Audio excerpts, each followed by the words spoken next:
कुछ सर्वविदित तथ्य हैं, पहले उन पर वो मैं आपको आगाह करा दूं कि पिछले 8 सालों में 5,35,000 करोड़ के बैंक फ्रॉड नरेंद्र मोदी जी की नाक के नीचे हुए हैं।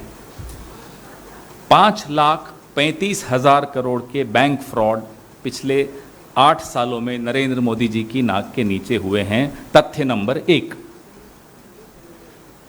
तथ्य नंबर 2, 8,17,000 रुपए हमारे और आपके बट्टे खाते में डाल दिए, return of, bad debts return of.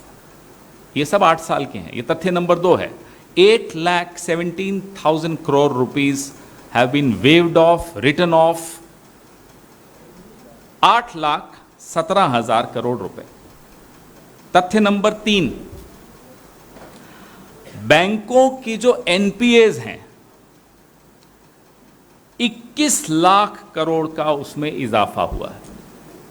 21 lakh crore increase in NPAs across all banks.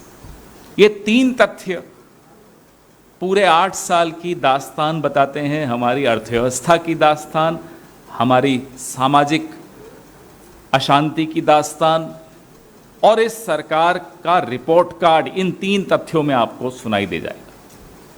आप पूछेंगे कि आज ये 3 तथ्यों की क्या आवश्यकता आन पड़ी?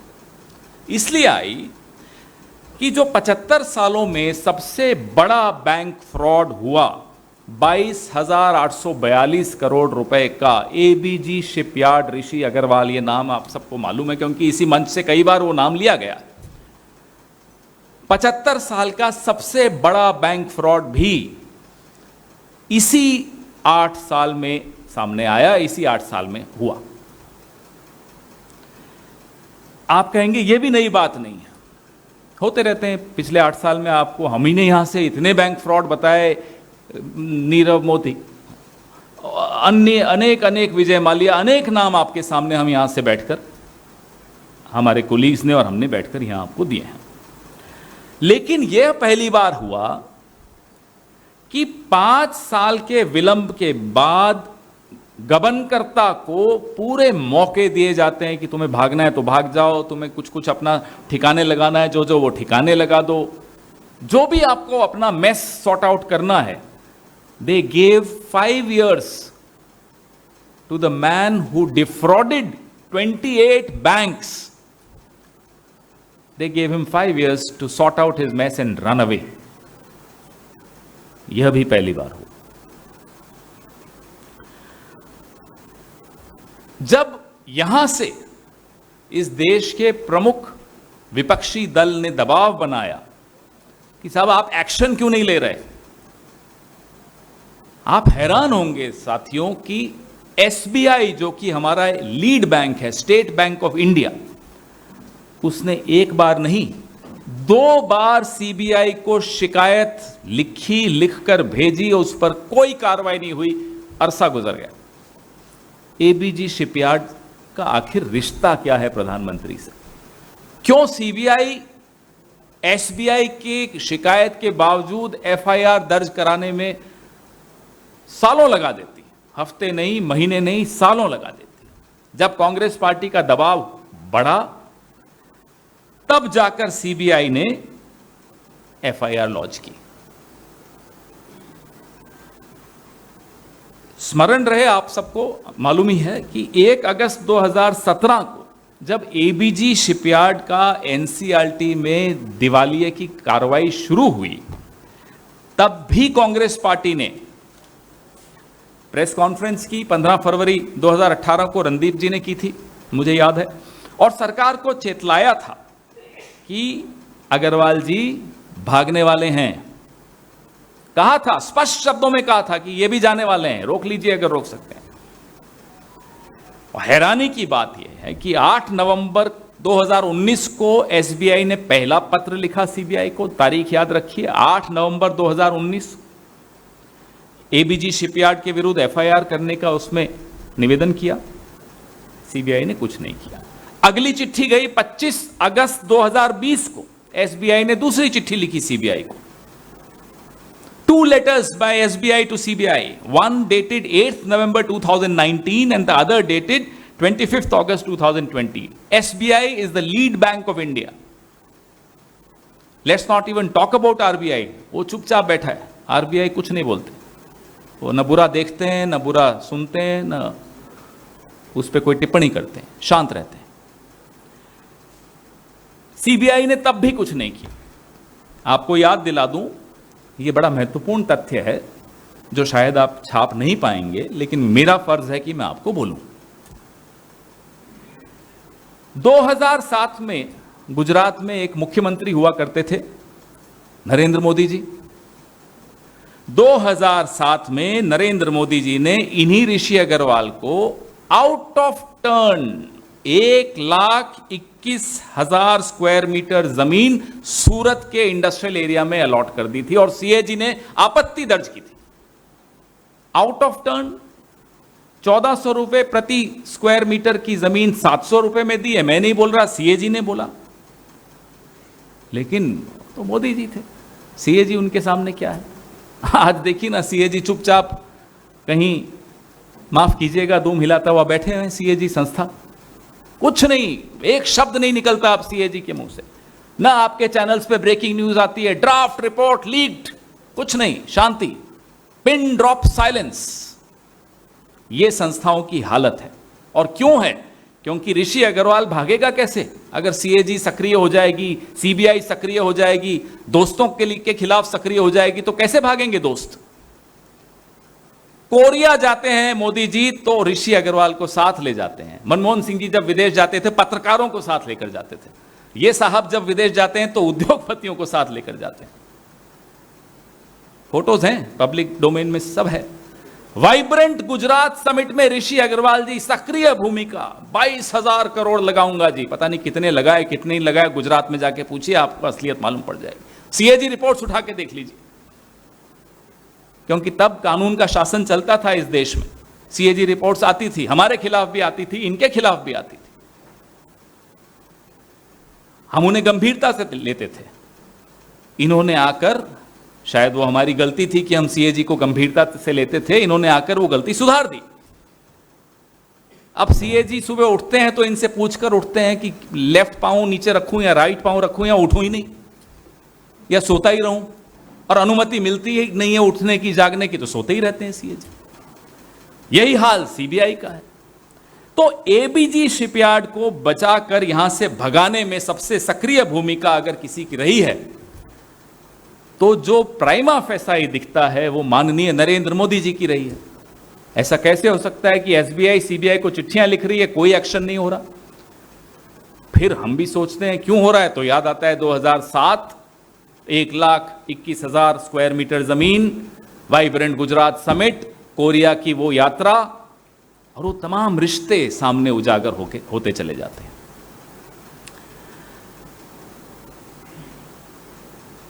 जो चुप्पी है, वित्त मंत्री महोदया अनुमति लेके बोलें, हम नहीं कह रहे बिना अनुमति के बोलें, क्योंकि अनुमति के बगैर तो नहीं बोलना चाहिए। प्रधानमंत्री से अनुमति लेके जवाब दे दें। आज सुबह ब्रेकिंग न्यूज हमने देखी और सोचा कि आपसे मुखातिब हों। ईडी की कार्रवाई आज शुरू हुई साहब ऋषि अग्रवाल पर। चिट्ठी कब लिखी थी? 2019 में एसबीआई ने सीबीआई को, 2020 में एसबीआई ने सीबीआई को, आज हम हैं 26 अप्रैल 2022। वो इंतजार कर रहे थे, अरे वो तो भाग गए, उनको तो जो करना था कर दिया। आज क्या आप ईडी की कार्रवाई कर रहे हैं? ये लीपापोती क्यों? ताकि आप लोग और हम लोग ये कह सकें कि नहीं, सरकार ने कार्रवाई कर दी। सरकार ने कार्रवाई कब की? चोर को कहा भाग जा और उसके बाद महाजन को कहा जाग जा। यह है इस सरकार की असलियत। पहले भगाया और फिर एक कार्रवाई की लीपापोती करके हमें आपको मूर्ख बनाने की कोशिश की कि देखो साहब हम तो अपना काम कर रहे हैं। यही ईडी बंगाल, महाराष्ट्र, राजस्थान और भी जितने गैर भाजपा शासित प्रदेश हैं वहां उनकी सक्रियता दिखे। और यहां सीबीआई की निष्क्रियता देखिए.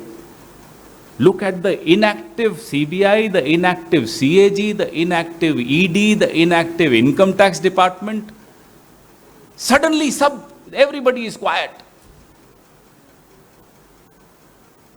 तो जो मित्र मंडली का बचाव मोदी जी कर रहे हैं, हम आप सबसे गुजारिश करते हैं कि इस देश का आने वाली पीढ़ियों का पैसा तो बचा लीजिए. इस पर आप लिखिए, छापिए, एक्सपोज कीजिए. मैं आपसे निवेदन करता हूं, क्योंकि ये देश के बैंकों को बर्बाद करने की साजिश है और उसमें सरकार के शीर्षस्थ लोग शामिल हैं. So your questions.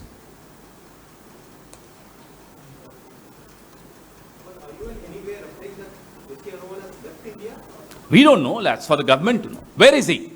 Has he been arrested? Has he been spotted in any vibrant summit? Or will he be accompanying the Prime Minister in his next trip in the first week of May to Europe? We don't know. Maybe that's when we'll get to see him, because that's when we normally see industrialists in this country traveling with the Prime Minister.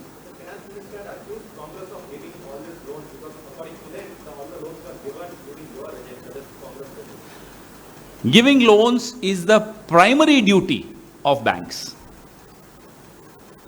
Taking loans is the right of entrepreneurs. Frauding banks did not happen during our era. We, Sanjay Nirupam and I, last month exposed the entire new law put in place, wherein NCLT, the collusion between NCLT and the so-called bankrupt companies was exposed. So what is this? They are institutionalizing fraud. This government has put in place mechanisms to institutionalize fraud and bank robberies. We did not do any of that. We gave loans as banks because that's their duty. How else do you think the economy was doing so well? Look at the GDP then. Look at the unemployment figures now. Look at what's the MSME sector's health today. Look at what it was during Dr. Manmohan Singh's time. So there can be no comparison. When the economy was on track, obviously people were taking loans from the banks, and obviously the banks were giving loans. And the result was seen in our GDP figures. The result was seen in the health of our economy. Now what is the situation? I have given you 3 facts at the beginning of my press conference.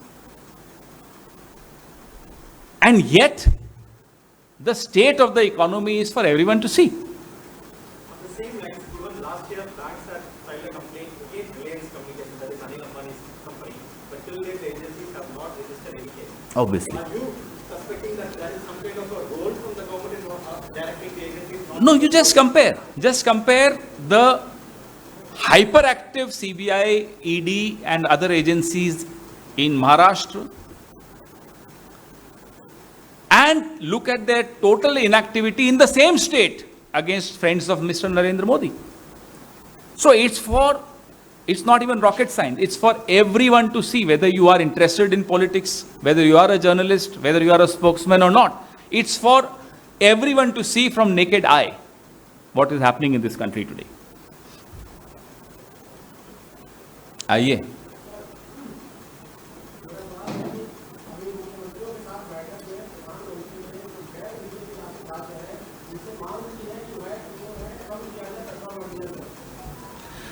किस मुंह से वो ये बातें करते हैं, हमें तो यह नहीं समझ में आता. 26 लाख करोड़ तो आप सेंट्रल एक्साइज से पिछले 8 साल में अर्जित कर चुके हैं पेट्रोल डीजल पर. उसका हिसाब दिया आज उन्होंने मुख्यमंत्रियों को. बोलने से पहले उन्हें खुद सोचना चाहिए कि क्या बोल रहे हैं. राज्यों को आप जीएसटी का जो उनका हिस्सा है वो देने में रुला देते हो, लिटरली रुला देते हो. उसके बाद किस मुंह से ये हिम्मत दिखाकर कहते हो कि आप वैट कम कर दीजिए? क्यों नहीं आप सेंट्रल एक्साइज कम कर सकते? 26 लाख करोड़ के बारे में जब इनसे पूछा जाता है तो इनके अनपढ़, माफ कीजिएगा, अनपढ़ मंत्री, मैं नाम नहीं लूंगा, आप सब जानते हैं, पढ़े लिखे 1-2 ही हैं, इसलिए सब मालूम है आपको किसकी बात कर रहा हूं.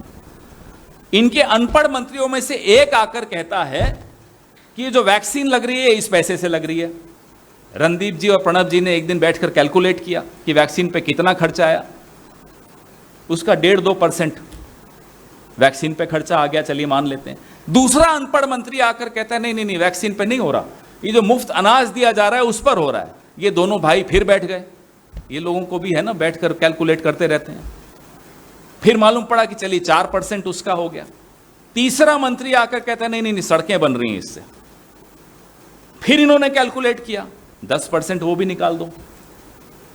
चौथा सबसे ज्यादा अनपढ़ मंत्री आया, वो कह रहा है नहीं नहीं, ये तीनों ही चीजें नहीं हो रही, यूपीए के वक्त जो ऑयल बॉन्ड्स थे ये उसका भुगतान किया जा रहा है, ये सब फिर आ गए। ये लोग सुधरेंगे थोड़े, ये दोनों फिर आ गए, बोले नहीं वो तो 1,20,000 करोड़ है। अब 26 लाख करोड़ में से चलिए आप 8 लाख करोड़ ये चारों अनपढ़ मंत्रियों के अकाउंट में डाल दो, बाकी पैसों का हिसाब दिए ना, दे दें। आज क्यों नहीं दे रहे? प्रधानमंत्री को आज बैठकर इन 26 लाख करोड़ का हिसाब देना चाहिए था, चारों अनपढ़ मंत्रियों को अपने साथ बैठाना चाहिए था, फिर इन सब सवालों का जवाब आपको मिल जाता।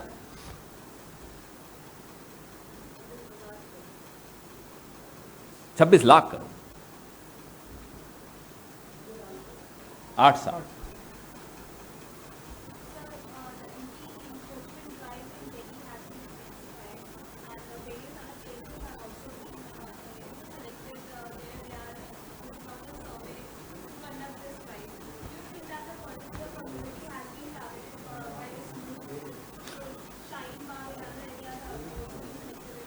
The Honorable Court has made certain observations. The entire country, and I hope that includes the mayor of North Delhi and the BJP leaders, the entire country heard those observations. What is happening in this country is definitely unconstitutional. I have been part of the Delhi government for 15 years. There is a procedure.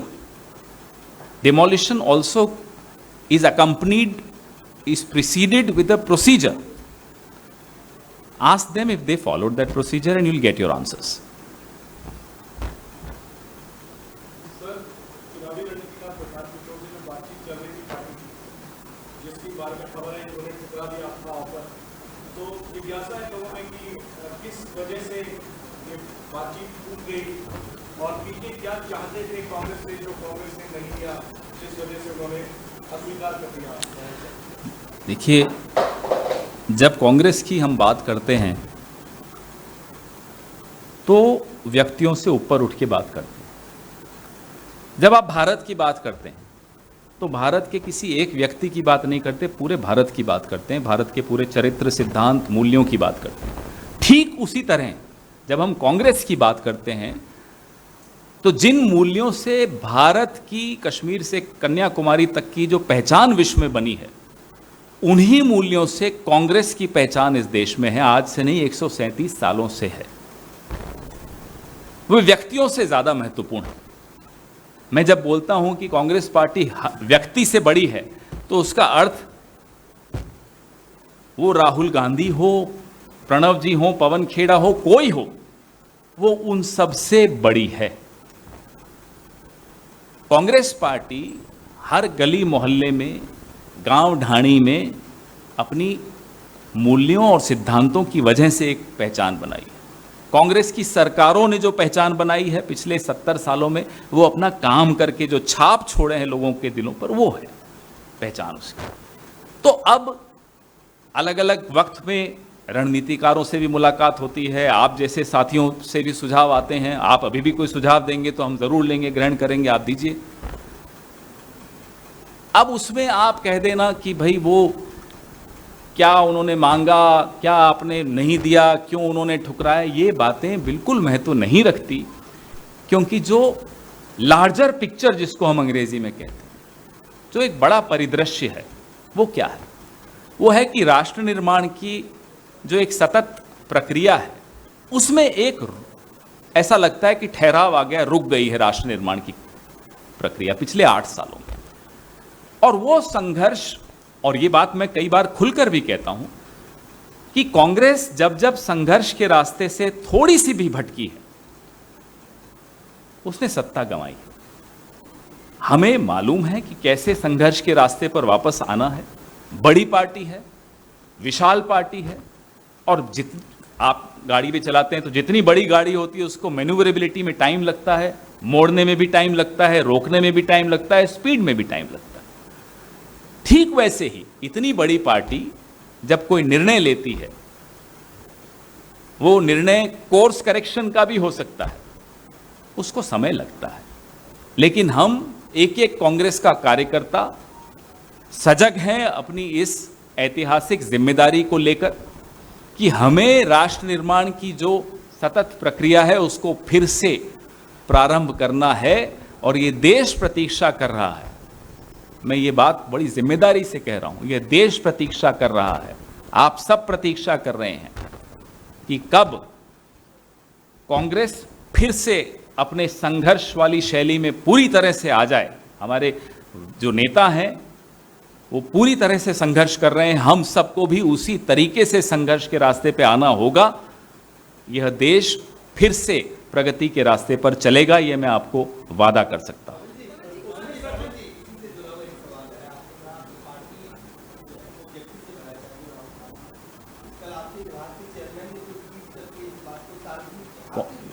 अच्छा, हाँ हाँ,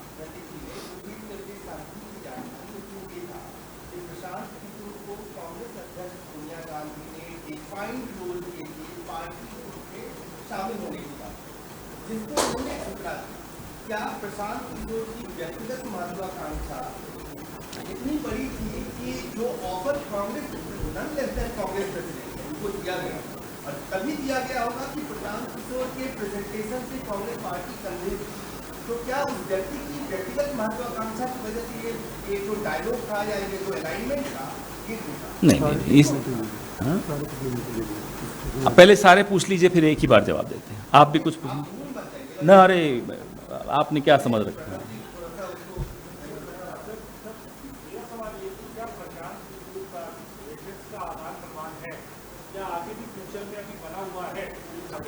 Anyone else? Supplementary और उसी में जो पीके ने reply किया, जो जिसमें उन्होंने कंठ कसते हुए कहा कि उनसे ज्यादा कांग्रेस को एक नेतृत्व की जरूरत है, और ताकि वो अपनी मूलभूत समस्याएं जो है उसका निपटारा कर सके। समझ, उस पर क्या रिप्लाई है? समझ। लक्ष्मी,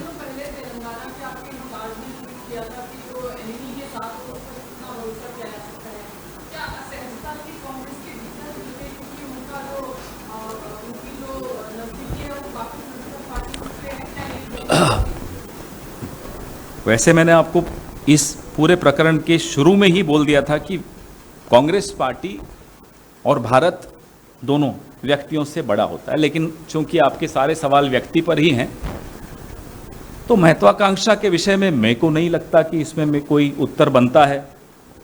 महत्वाकांक्षा मेरी भी है, इनकी भी है, आपकी भी होगी अपने संगठन में। महत्वाकांक्षा होना कोई बुराई नहीं होती, मैं उसको बुरा मानता भी नहीं हूँ। तो उस पर मैं क्या जवाब दूँ, मुझे नहीं समझ में आया आपकी बात। देखिए, एक मौका समझ, एक मौका, आई अंडरस्टैंड, एक मौका उन्हें जरूर दिया गया कि आप भी इस हवन में, इस यज्ञ में शामिल हो जाइए। उनके कारण रहे होंगे कि उन्होंने इनकार कर दिया। उनके क्या कारण रहे हैं उस पर तो मैं कैसे उत्तर दे सकता हूं। नाम तो मेरा पीके है, लेकिन मैं वो पीके नहीं हूं कि मैं उनकी तरफ से जवाब दे सकूं।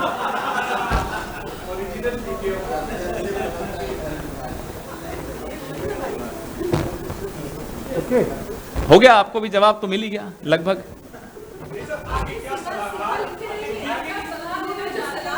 कांग्रेस पार्टी के खिड़की दरवाजे खुले रहते हैं। आप सुझाव देंगे जैनेंद्र जी, आपके लिए भी खुले हैं। सुप्रिया जी सलाह देंगी, उनके लिए भी खुले हैं। कोई भी सलाह दे, और एक जीवंत संगठन को अपने खिड़की दरवाजे बंद नहीं करने चाहिए। यहां तो हमारी ऐसी सरकार बैठी जो देश के संस्कृति के खिड़की दरवाजे बंद कर रही है। तो कांग्रेस पार्टी यह समझती है, महात्मा गांधी कहते थे कि अपने दिमाग के खिड़की दरवाजे खुले रखने चाहिए ताकि नए विचार उसमें आ सकें, नई बातें उसमें आ सकें। तो कभी भी खिड़की दरवाजे बंद नहीं होते। जैनेंद्र जी, हो गया जी? Sure.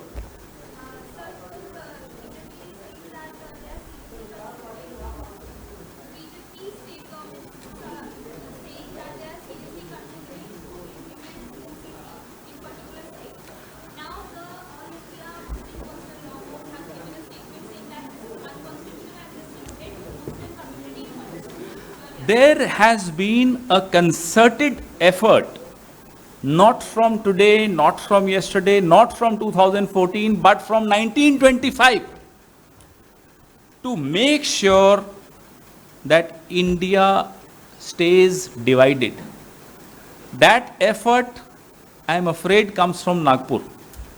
Whether they are in power or they are out of power, they will always try and divide Indian society. The Britishers gained a lot out of this concerted effort by the RSS.